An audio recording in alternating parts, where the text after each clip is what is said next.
Hey, I'm Deidre Detterman, host of the Do It My Way podcast, where we empower women business owners and CEOs to do business on their terms with no regrets, hesitation, or fear. I'm obsessed with all things marketing. I started my career in television, and I remember sitting in countless meetings, listening to executives talk about things that needed to change, but they never did. I was always thinking, what if we did it my way? Once I became an entrepreneur and I started living life on my terms, working the hours I want to work, making the money I want to make, I started to feel success. I was finally in control of my destiny. I hope you will join me on this journey discovering how you can do it your way. You're going to absolutely love my next guest, Meg Myers Morgan. She speaks on negotiation and self-worth. You don't want to miss this one. Well, Meg Myers Morgan, welcome to the Do It My Way podcast. Thank you. I'm so happy to be here. So we have a mutual friend, Tracy Spears. Yes. And I can't tell you how many times she says your name. And I remember because it's 3 names. It is. So it's always Meg Myers Morgan. The ego of me to have 3 names that people have to remember and spell correctly is not lost on me. But she speaks so highly of you. And I'm so excited to meet you. And I've been, she's been every day saying, you need to meet her. I can't believe you haven't crossed paths. Well, as we were saying earlier, she says that about you. And then I say that about her. So it's just a triangle of love. Today's the day. Today's the day. I love that. Well, you have such an impressive resume and background. So TEDx speaker, yes, bestselling author, yes, community builder, professor, yes, and mom. Yes. You do it all. Yes, I'm tired. I'm just kidding. I'm not tired. I'm having fun. I don't mean to. I sometimes when people say all those things, my fear is that they think that I'm dropping the ball somewhere, particularly with my kids. So I'm managing it all. Everything's fine. Oh, I get it totally. Well, I know you didn't start that way, right? And so just share a little bit of your journey with us. Yeah, so I graduated with an English and writing degree. I wanted to work in nonprofits. And then after being in a nonprofit, I thought I want to get a master's degree and run a nonprofit. So I got a master's degree. And when I was there, they said, come work in our research lab and research nonprofits. So I did that for several years. And then while I was there, they said, stay and get your PhD and we'll pay for it. So I did that. And then I adjuncted some classes. And then I got a full-time faculty position at OU. So it wasn't something that I set out to do. And then while I was a professor, I was mentoring all of these women in my program because all college classes are predominantly women, even though we get paid less and get less jobs, but we're a very educated group. And so I did a TEDx talk on what it meant to mentor students, and that turned into getting an agent and a book deal. And it's just sort of, and then keynoting. And so everything is, I wouldn't say I fell into anything, but I'm just really good at looking at the clues and following them. Organically. Yes. So, yeah. Which I think is also attributes to your success, because a lot of times we're really super calculated, and that's what I do for a living is calculated.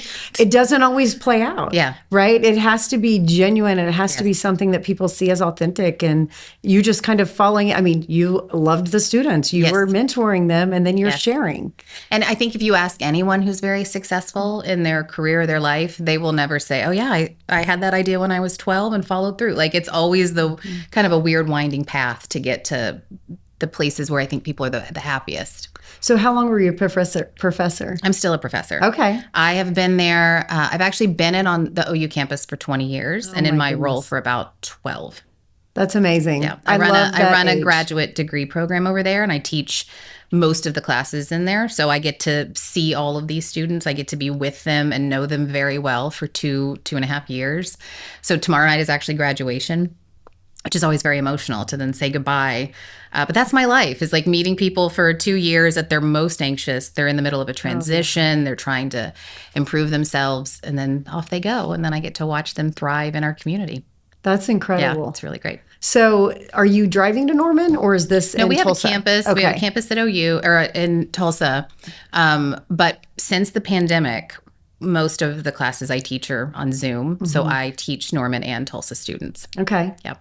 Well, that's amazing. Yeah. I love that age. I'm on the OSU board, so I'm over in Stillwater all the time. But just that age of student that just wants to learn, they're getting ready to graduate, they soak everything in, and then you see them go do their real thing. Yes, it's so satisfying. I feel like I've created a little mafia in Tulsa because these students are executive directors at nonprofits. They work for the city. They work for the county. They do really important things. So I don't have to go change the world. I just let them go change the world and then take full credit for the role I played. I was your teacher. And I always tell them, you were nothing before me. That's something I like to say to them as they graduate. That's great. Well, let's talk about self-worth. Yes. Because I know that's a big topic of yours, but, that you've written about and really speak about and all of that. Why do you think women struggle with self-worth? Oh, gosh.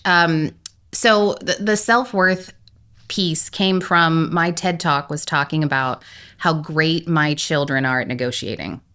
And watching that juxtaposed with my students who were in their 30s, these women, or myself who was in my 30s, who just couldn't do any of that. Couldn't ask for what I wanted, didn't have clarity, was afraid of conflict. So I've spent the last decade sort of untangling that idea of what happened between childhood and adulthood that tamped it out of us or whatever that. It's very layered. It's very layered. But at the bottom of it, it felt like it was this idea of worth, of I do not know what my value is as a human. I'm relating it to the context I'm in, or I'm relating it to this relationship I'm in. And then I just think that sense of self, who you are, how you feel about yourself became the most prominent thing that came up on this journey of mine to figure out, like, why could my 3-year-old do this negotiating and my 30-year-old students couldn't? So I think that's kind of where that came from. That's fascinating. So you're talking negotiating bedtimes, negotiating snacks, but really, right? I mean, at such a young age. A big piece of it is at that age, these, I only have daughters, so I can really kind of only speak, and, I'm a woman, so I can kind of speak to that point of view. But my children, my young kids were not worried what I thought of them. There was a safety there. They were not worried about how they were perceived, what I was going to think of them. And I think when we are out in the world as women, we have been told since about, 5 or 6 on, there's a number of things we have to be, pretty, pleasing, kind, in service. And I think that just gets in the way of who we might actually be on this quest to be good girls rather than strong advocates for ourselves. That's incredible.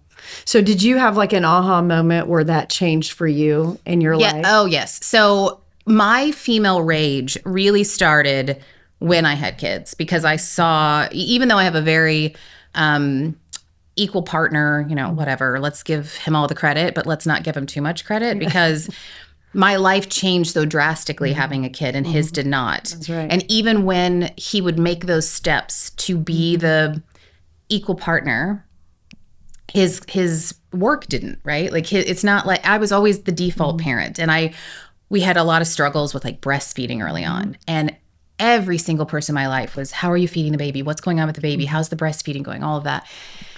And I remember he came home one time and I said, does anyone know I'm doing formula? Does your work know? And he was like, why would no one's asked me what we're feeding the baby? And I'm like, God, I'm sitting here getting like pelted with judgment and questions and advice, and he was just getting to like live his life. And so rage has been simmering ever since. Yeah. And I absolutely, I mean, I think especially as a working mom, because I had a lot of stay-at-home mom friends that were, with their kids and breastfeeding all the time. And I'm like, I've got to be at work all day. So I did the whole, I'm going to pump in the room. Yes. And I worked at Fox 23 at the time, and there was a little like office that I could shut the door. It didn't lock. So I left a note on the door because I didn't know what else to do. Right. And I don't know how many times somebody would walk in and I would have a blanket and everything, but you're still like, hey, sorry. Like, I'm trying to, feed my child and keep this going while I'm at work. And I did that for probably 4 weeks. Then I just came home bawling and said, I can't do that. Of course. I don't know. We have to do formula. And the crazy thing is, my kids, once they started formula, they were happy babies. Oh, gosh. They slept through the night. So Yes. it was kind of like this great thing. Yes. But then you don't want to talk about it. No. Because then my friends that were stay-at-home moms were just, oh gosh, you have to breastfeed the first year of life and to get all the nutrients and do all the things. And I'm like, it's such a struggle, like an internal. I breastfed unsuccessfully for 9 days. And when we switched to formula, it was like everything got better. And yet, right? So I'm sitting here with my life is completely improved. And I remember being out with her and like hiding the fact that I was mixing formula. Yep. Because I was so ashamed. And Back then it was really, yes. Now, cut to 10 years later, you know, my fellow friends who breastfed were like, oh, I was so ashamed to breastfeed in public, I would go hide. And I'm like, okay. So it doesn't matter what we do, right? We're like, I thought you were judging me. They thought I was judging them. That is relentless. And that is just about feeding your kid, which, by the way, no man is asked about, right? No father is asked about that. So I think that really started I'm sort of jokingly calling it rage, but I really feel like that's a little bit of what I speak about on stage a lot is the amount of unconscious anger women have because we just don't actually know how to identify that feeling because we turn it into self-criticism. And so just thinking about that coupled with, okay, now I'm going to be raising little girls and what messages are they going to get growing up in this family and in this society. And I think that's probably the most common story in the world. And I don't mean to say, oh, I got mad once I had a little girl, but that's kind of what happened. Right.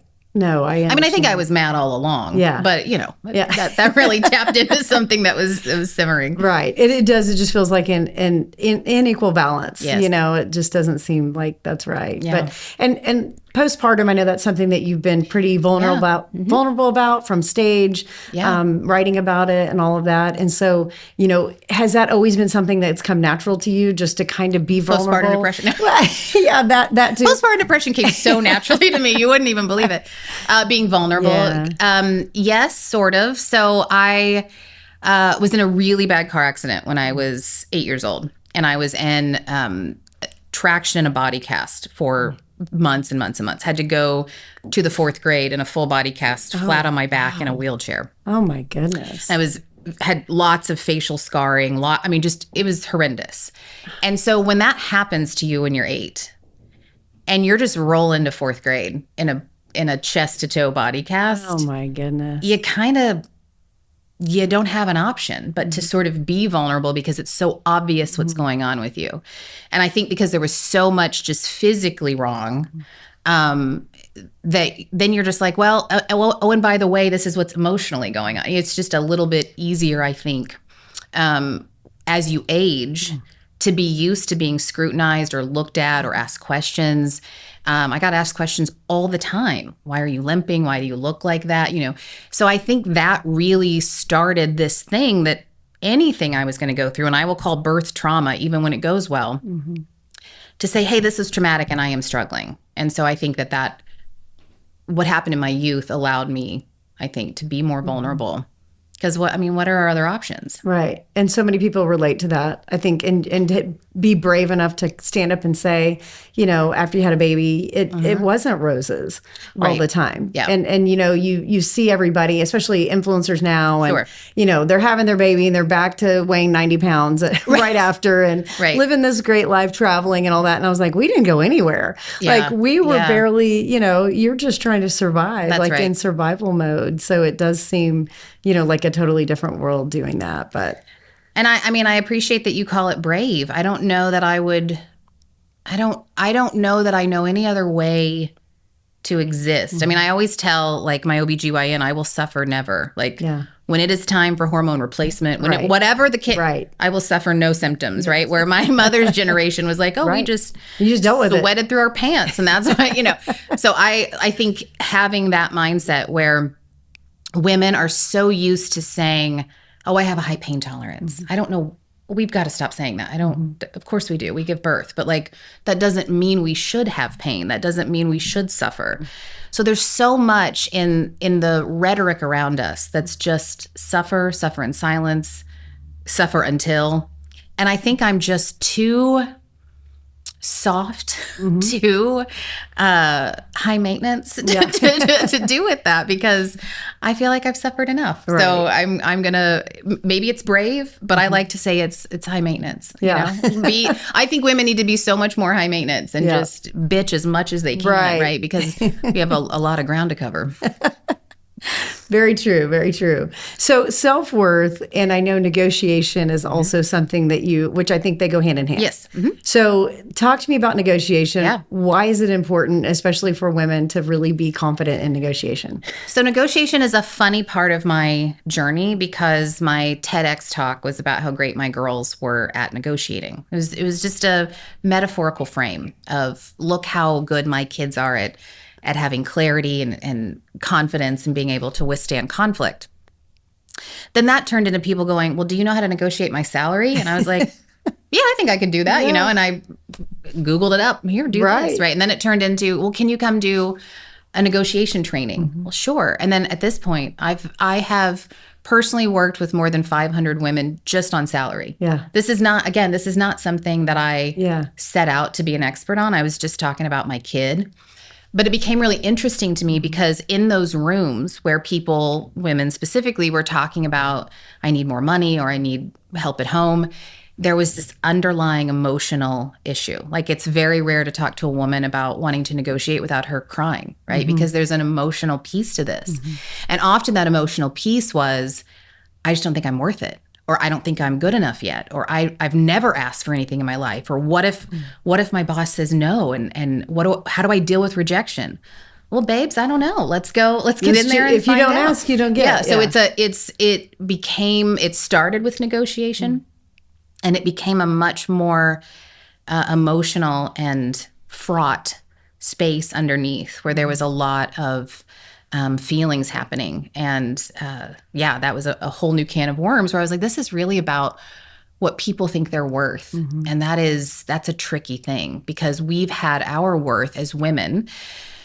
How do you look? How are you aging? How are, just all of these things. How thin are you? How accomplished are you? How good of a wife are you? Are you breastfeeding? Like everything external becomes what we're worth and not who we are on the inside. So that sort of became a bigger piece of the negotiation. And I think once you get that down, then going in and asking for stuff is less difficult, right? Then being what I like to call as high maintenance is less difficult to just say, I'm not going to suffer in this moment. Right. I'm just going to ask this question. Yeah. Well, from a personal branding standpoint, that's such an X factor negotiation. People aren't talking about it. It's not something you're like, here, all these people came out of the woodwork. I'm negotiating salaries. I never thought I would do that, but there's a need out there. I will tell you though, this has also been a funny part of the journey where the negotiation, I might be brought in for a company to say, come talk about self-worth, but do not mention salary to these women. Don't you dare say salary. And I have done negotiation talks where I don't mention the word money or salary once. Oh, well. And I've had CEOs pull me aside and say that was too money specific. And I've said, tell me specifically where I said. Were they men? Of course they were men. Of course they were, right? And that's actually a good point because the women that have brought me in, the women CEOs, that's not been an issue. They've said, empower your people. But so it's a weird balance. Even for me, I find myself in this space as a woman who's going in and saying, ask for anything you need, whatever it is, and still having to placate men in this space who are uncomfortable with me. And that just brings up, my own self-worth. Like, am I supposed to cater to this man that's uncomfortable? Am I supposed to empower the women? And so it's tricky everywhere you go. So that's been the hard part for me. I had a boss one time, and he was a male, and he was amazing with just coaching on negotiation.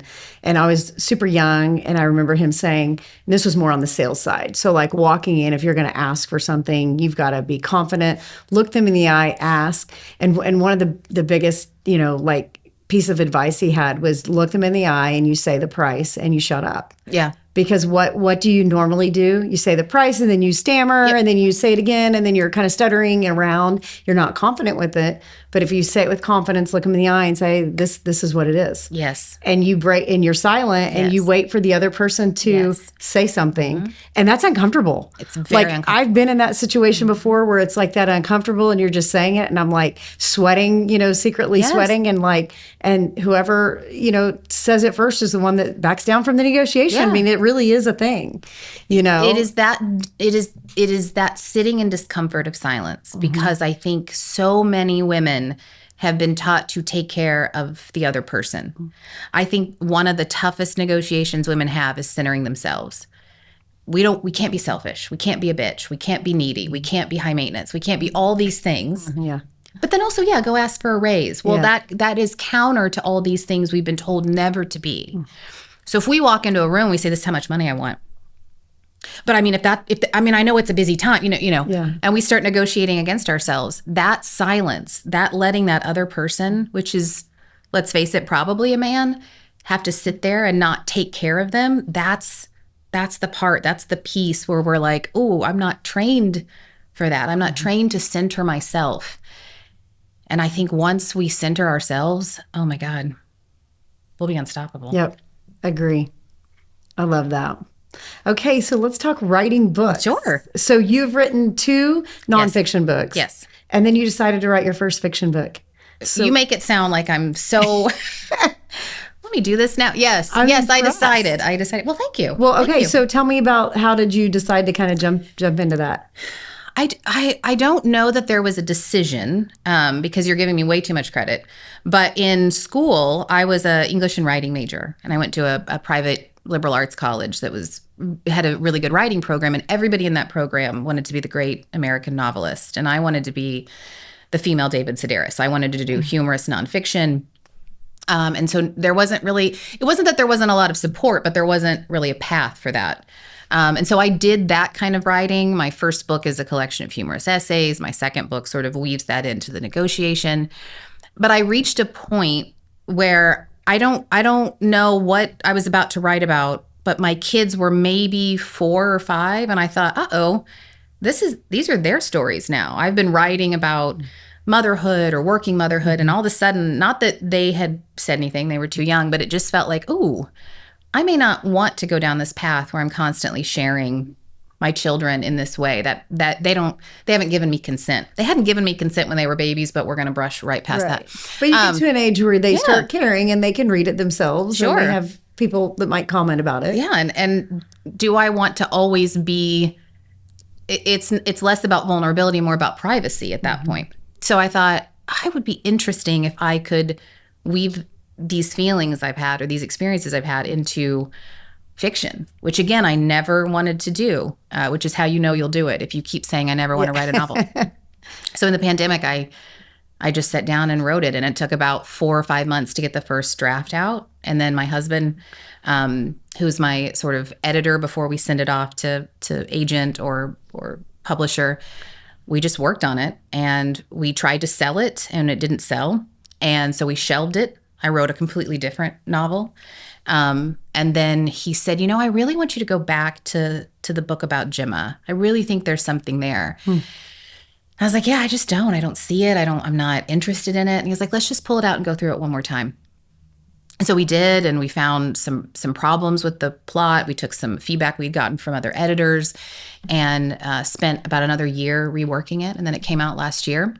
And it was the top-selling book at Magic City last year. That's amazing. Yeah. So wow. And it's been on the bestseller list for a while. So it's kind of been an amazing journey, because it wasn't necessarily something I consciously thought, I want to write a novel. But again, following those clues of, well, this is what's available to me right now. This is what I want to do right now. And it stretches you as a writer. I mean, it's something, different and stretching you to do new things. I do think that's true. But I will say, while you mentioned my biography in the beginning, I see myself as a creative, as a writer and a performer. That's all and I think of that in the classroom. I've got to come up with a lecture, and I've got to deliver that, or I've got to create a course that is really interesting to people, or I've got to get up on stage and give a keynote that relates to people, or I've got to tell a story that has a human element behind it. So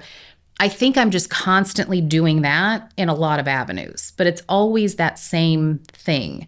So the difference in writing fiction and nonfiction, the process felt the same, right? Like it's still the grind, it's still getting it out, it's still having those edits. But yeah, I mean, I definitely was like, how do you do a plot point, right? Like there was some things that I had to really kind of learn on the fly. So, and is it based on like people you know or loosely or any? Because I feel like that would just naturally come out. It does naturally come out. It was loosely based on my own experience with postpartum depression. So, Gemma Sinclair is about a therapist who has just had her second child, and she has an estranged family member coming to visit. And when he visits, there's an accident that happens that hurts the newborn.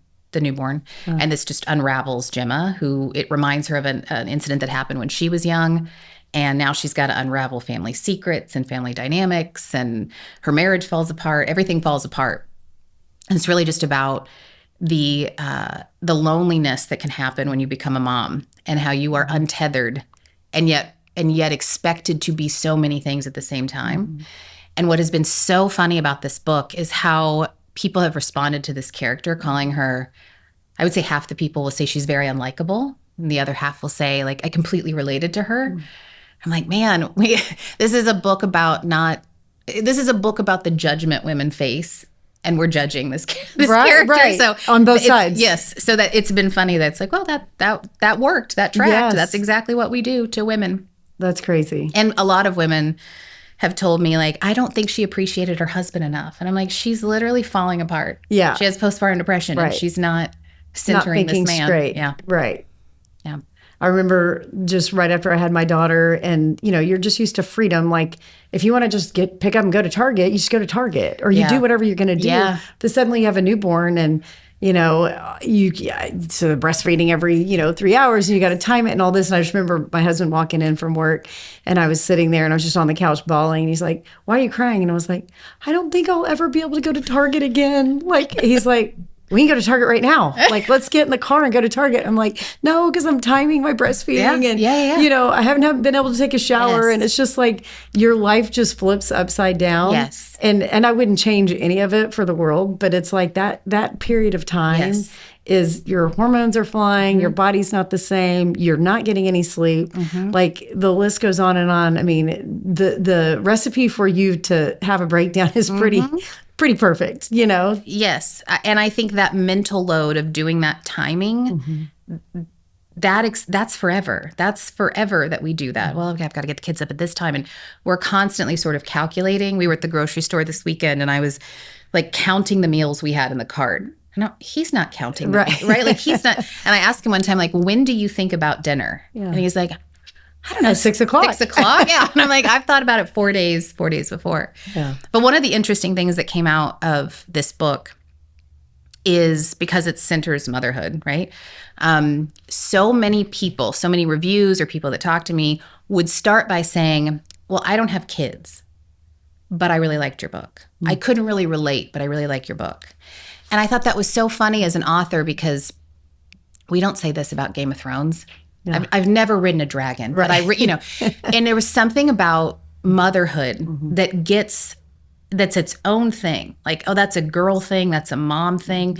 Like, these are very relatable issues of mental health, of family dynamics, but people there's just this divide that is so isolating already, to be like, well, that's a mom thing. That's a mom blog. That's I'm like, God, that is the only thing that's the whole point of novels. The whole point is to read about a different experience than you've had, right? Like I read Great Gatsby, and I wasn't like, I'm a rich white guy on a lake, right? Like, but I still related to the themes of the book. And so I found that really fascinating, that we take these experiences and either lessen them or ostracize them, or get rid of them when it's about motherhood.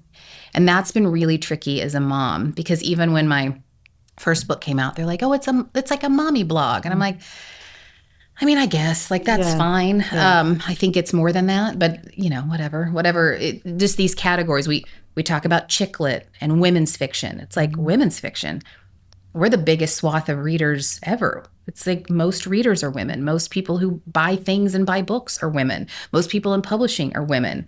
So when a man writes a book, it's literary fiction, and when a woman writes it, it's a mommy blog, or it's women's fiction. And so there's this weird way that we categorize the stories of women. So if there's a woman out there that wants to write a book, it can seem super daunting, I think. Yeah, it's super daunting. Like what would you say is kind of like step one if you wanted to do that? Well, I think really, I have a lot of people say like, oh, I really want to write a book. And they're usually talking about nonfiction. So it might be like another speaker. And I will say like, do you like to write? And they'll almost always say no. And if you do not actually love, because I love the craft, I will, whether I'm published or not, I will always write because I just love the craft. And I think there's this weird thing about a book where people talk to you like it's something that you can accomplish. Like it's, they say the same thing about PhDs. Oh, I really want to get a PhD. I really want to write a book. To me, these are not accomplishments. These are things that have been on a path of crafts I've loved. So I think you need to make sure that's a craft you love. And a book is very different from writing. That's a very, like there's writing and then there's publishing. And those are two very different things. One is organic, one is calculated. And I think if you're talking about the calculated piece, you've missed the bulk of it. So I honestly, my first question would be, do you actually like to write? And then start writing, right? Like start 10 minutes on the clock, start free writing. If this is not something that you just crave doing every day, I wouldn't suggest writing a book. But there's lots of other big milestones, big Mount Everests you can do besides that. So one thing I think is interesting that I read about you is you said create a job or a career that your grandmother, that your mom could not explain to your grandmother, which I love. From the TED Talk, yeah. That made me crack up because I'm like, honestly, my grandmothers are not living right now, but I'm like, if my mom was explaining what I do to my grandmother, it would not go. There was like, what? You know, so I love that. Yeah, and I think you watch like influencers, for example, and you know the world is very hard on influencers as a job. Well, 90% of influencers are women, and women are making really good money at it. So now we're making staying at home and doing what they're doing. Yeah. So I go real easy on influencers. I mean, yeah, influencer culture can be dangerous if you do look at it and think this is how real life is. But I see women making bread, right? Like that's right. Like I just that go forth. So I think there's a generational divide of, oh, I'm a lawyer, I'm a doctor, I'm a banker.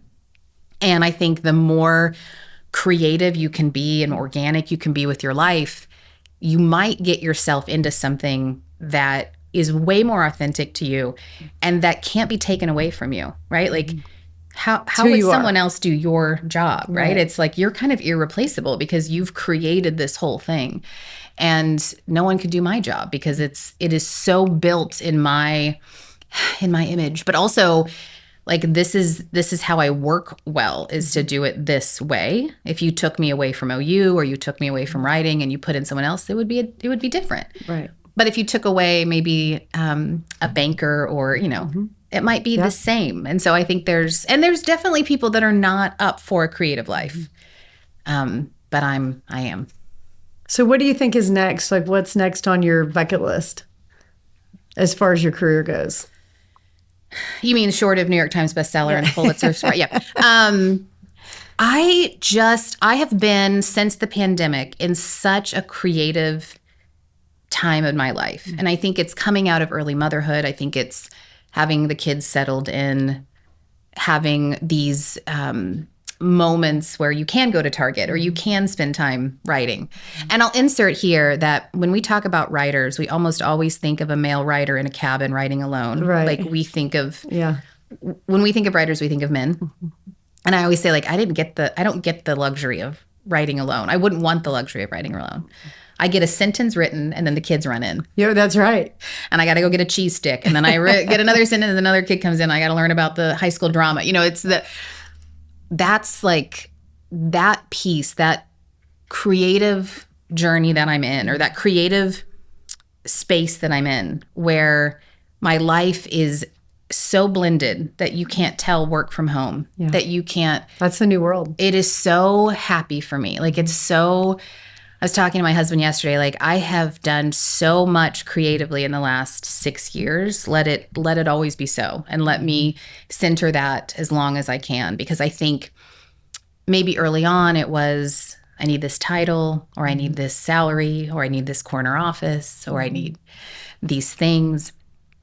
And I have done so much to negotiate building the life that I want it to look like. Because in the pandemic, there was this off switch to no one's watching me. We were at home, right? I wasn't on stage. I wasn't in the classroom. Right. Like I was. Your world shut down. Shut down. And so I had to focus then on how I wanted my world to feel, my career to feel, not what I wanted it to look like. And focusing on what I wanted it to feel like was sort of a game changer. And I think it ultimately does look better too, because I'm just having so much fun. Not that it's not also hard or challenging, but I think creativity being at the center, creativity and humor and not taking yourself so seriously is really key. And I'm somebody who is technically an academic, and academics value very different things than I value. And it took me a long time because I was trying to play that game and impress those people for a while. And I love those people. I respect those people. But I had to say, okay, that's what this industry respects, but I respect this thing over here. And sort of negotiating those pieces of what am I going to center. And so what I hope is next for me is just more of the same. I want to be on more stages. I want to write more books. I want to see more students, spend more time with the family. I don't know, get hair extensions. I don't know. Like it could be bangs, maybe. I don't know. It could be a variety of things, but I just want to keep going. 'Cause it just feels like you're in the right spot. In stride. That's just amazing to be able to feel like you're doing what you're supposed to be doing and you're doing what you love, because so many people hate their jobs, hate what they're doing, hate getting up, clocking in, clocking out every day. How much does time freedom play in your life, and how important is that to you at this point? What is time freedom? So being able to work whenever you want to work rather than clocking in. Well, it's huge for my what I'm going to call undiagnosed but raging ADHD, right? Like to be able to hack my brain and be able to. I mean, I work every single day. I teach nights and weekends, and then I write and do speaking during the week. So every single day I work, but I don't notice that I'm working because I do it in a way that fits into my life. That's taken me a very long time to get to that point. But I think that piece of this is the life I have, and I may have freedom during the day to read a little bit of a book or go on a walk, but I'm still going to work every day. And so I think that it's freedom for me. It feels very free for me. I don't know how people do 8 to 5s. I don't know how my husband does it. Like you get up and you go to the same place. Like, couldn't be me. Right. So I do respect people that can do that. And I think my husband likes to do that. Like, Yeah. But I just building your life how you want it to look. And I encourage people to do that in their 8 to 5s. Like what is possible for you to negotiate how you do your work? Like everything is terms. What do you want to reset so it functions for you? And I think so much of how we view work is this big thing that consumes me versus this thing that is in service to the life I want to lead. Right. So you got to figure out what life you want to lead and then have your work kind of be in service to that. Yeah. Which is key. Yeah. I think, and for mothers, I think that's, the number one. If you can figure that out, your life will just be so much easier. I didn't figure that out till I became an entrepreneur, because I was everyone else was dictating my schedule. Is that why you then wanted to be an entrepreneur? Right. You were pushed, you were fueled by wanting to own your own time? Yeah, freedom, time freedom, and financial freedom, both, but really time. Because I couldn't, I would miss the field trip, or I would, I worked in television, and it was, a grind. Yeah. Every day, 8:30 to 5:30, Monday through Friday, like no flexibility. There wasn't flexibility. We didn't have Zoom. We didn't, right? So God bless Zoom. It was an ordeal if I had a sick kid and I had to go get them. Like it was, felt guilty and all that. What allowed you? Like was it bravery? Was it frustration? I had my son 12 weeks early, so I had a little preemie that was 2 pounds, 9 ounces. Yeah. So that just flipped my world upside down. I was traveling, consulting TV stations across the country, and as soon as I had Jace, I was like, I can't. Like this life doesn't work for me anymore. Yeah. And so I had to quit, and then I was forced to become an entrepreneur because I was like, I needed my income. Like my husband and I were actually building our house at the time. And so I needed an income, and what can I do from home? So I created a mom website, and that was really like what sparked. I never thought of being an entrepreneur. My parents weren't entrepreneurial. Right. I just was going to climb that corporate ladder, and I was doing it well. I was young, and I was over a department and all of that. And then it just was like, I don't care about that. I have to have time. But I still have to work. I still want to work, and I'm wired to work. Like I I don't think I would be happy as a stay-at-home mom back then. Like I needed something to do, but I wanted time freedom. Were people in your life pretty understanding, or did people try to talk you into staying? People tried to talk me. Yeah. Everyone thought I was crazy. The safety I had a of great it. job. Yeah. I was like the breadwinner at the time. Yeah. So we're building this house. It was super risky. And no, my mom thought I was crazy. Like, you're going to quit your job? Like, well, how are you guys going to, all the things you're doing? And I'm like, I don't know, but I can't do this. So it's something has to give. And then time freedom became my number one. And really a lot of the women I work with now, that's the driver.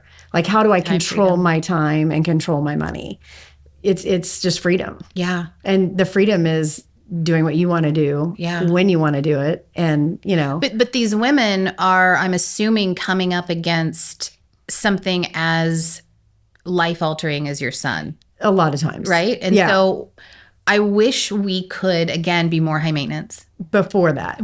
Because I think we all reach that point where we go, oh, I had a health scare or this happened. I mean, the number of women I've heard that were like, well, I got breast cancer and I thought, I'm doing, ooh, what if we just were like, I don't want to anymore, right? Like, I wish we felt more empowered to shut it off the moment we feel a little, I never thought of the concept to me that you would create your life and have a job fit into your life never even crossed my mind. Correct. My parents didn't do that. Right. I never saw that. Right. And if you wanted to be a female and make money and climb your way, you had to be there early, stay late, work harder than everybody else, be the one that raised your hand to do, you will do the extra work. Yeah. That was me, always.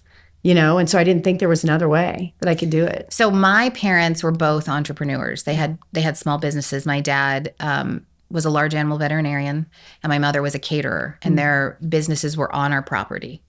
And so I grew up with risk, we don't know how much money we're going to make this month. Some months were really bad. And it's funny because my sister turned out to be an engineer who works an 8 to 5, and she's incredibly smart, and she wants that safety. And I grew up going, they did it. We didn't die, right? Right. So I think, like, what will my kids think? Because what I saw was my parents were super stressed all the time, but they were at every game. And I thought, I don't want to have kids until I can be that flexible. And then kind of forgot I had said that forever, and then wound up sort of fitting my life to be exactly what my parents gave me. And I think what's interesting about the risk and the entrepreneurship is it's just as risky to sit behind an 8 to 5 job you hate, right? So I think we're really talking about financial risk, which then might mean I don't think I'm worthy enough to make this much money, or, there's all kinds of stuff that comes up. But I tell people, like, you don't get a dream, right? You don't achieve a dream, you live a dream. So it's not like, oh, I became an entrepreneur, that's it. Like, I've arrived. No, you have to do it every day. It just started. Now you the actually work are in the hole. Correct. You got to dig out of the hole. It's not going to feel like a dream, but it is. Like that, oh my gosh, you get to do your own thing. You get to have your time. And so maintaining that frame of, this is scary, but scary is also the other coin of fun, right? Like or the other side of the coin. So I it's funny that my sister and I took such different paths and we talk about this frequently. Like, I want the same paycheck every month. Yeah. And I'm like, I think it's a personality thing. And I do think there's a place for that. Yeah. People they want the security. They want that same every day. You walk in, you do the same thing. Like, people like that. Like, my mom, I think, thinks I'm crazy because she worked at State Farm for, 30 years and had that regular everything. And I was just like, I can't do that. Yeah. But I think now that we've had some success and all that, but I think along the way, she just thought I was nuts. Like, what are you doing? You're walking away from all these benefits and this pay and all of this, and I'm like, I don't care. Like, surely I can go make it and do it, and I think the most satisfying thing is to be able to go out and make the money you want to make, just with no cap and no one telling you what to do. It's like, if you want to make more money, go work hard. You can make more money. No one's there to tell you. You're dictating your own life. Yes. It makes me think, when you were talking about, like, go make your own money, that so many, like, new authors will come and say, like, okay, well, the book's published now. What do I do? Right. I'm like, oh, baby girl, your work just started. Like, every book sale is a miracle.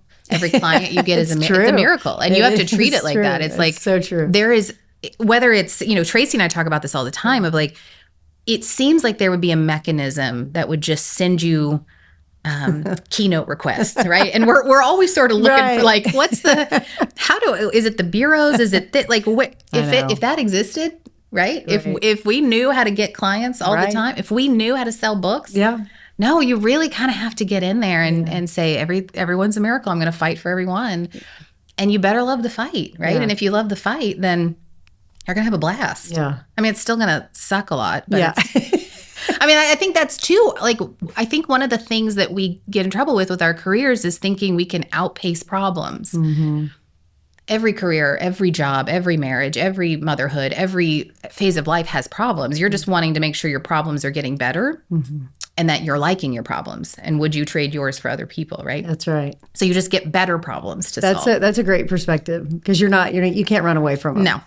I would, if there's a career out there that's, I think about like, I love being a professor, but I hate grading. I hate it so much that sometimes I think I should quit because I hate grading. And I'm like, Meg, it's not that big. Like, get over yourself, right? Every job has this piece that we're like, I don't like invoicing. Right. I don't like marketing. I don't like marketing myself. I don't like, right. Sorry. Yeah. They all have that. Yeah. So, I think the acceptance of that is sort of helpful in going, okay, everyone has problems. What problem do I want? Right. And the bigger your business, honestly, the more problems. Like my clients that are making the most money are the ones that have the bigger problems. Like that's just the way.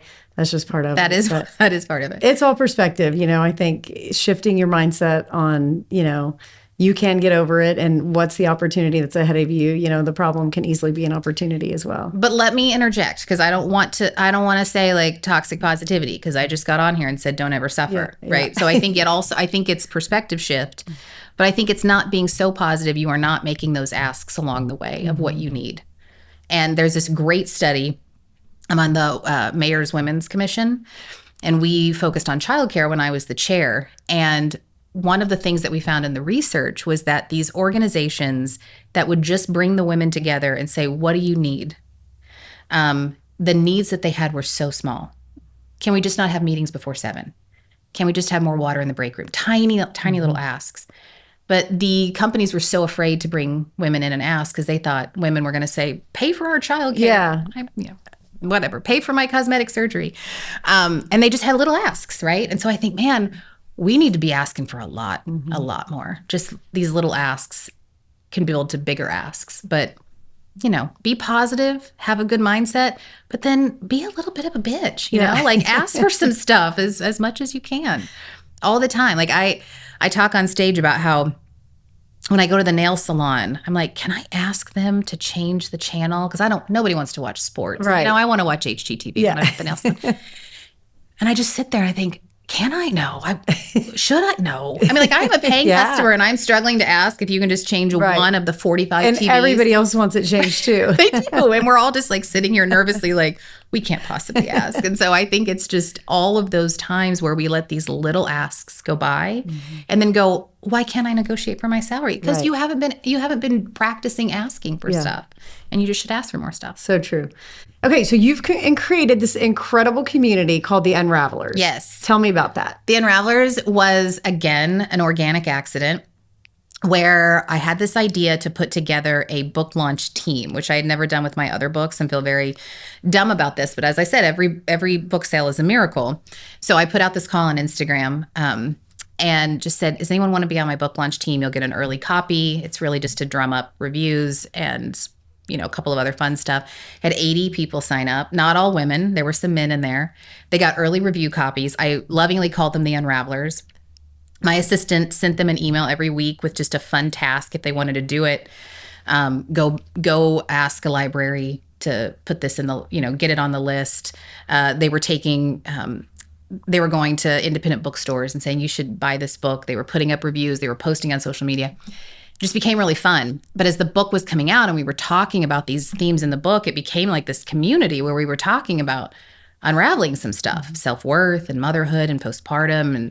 And there's a great poop scene in Gemma. It's worth reading the book just for the shit and blood that is in this book, which I don't think that we talk about blood enough for women, which we can go to that now. And so just having these conversations, so many people came up to me and told me their poop stories, their blood stories, all these things. And so my assistant and I were like, man, it's really sad to leave the group when the book is out. So we just decided, let's just keep going. Let's just keep going. So we launched this platform, The Unravelers, and I do a live class every month, do basically a virtual keynote on a different topic. I send resources. It's just, we have conversations. It's just become a really beautiful piece of that book. And another example of, again, you publish a book, your work's not done.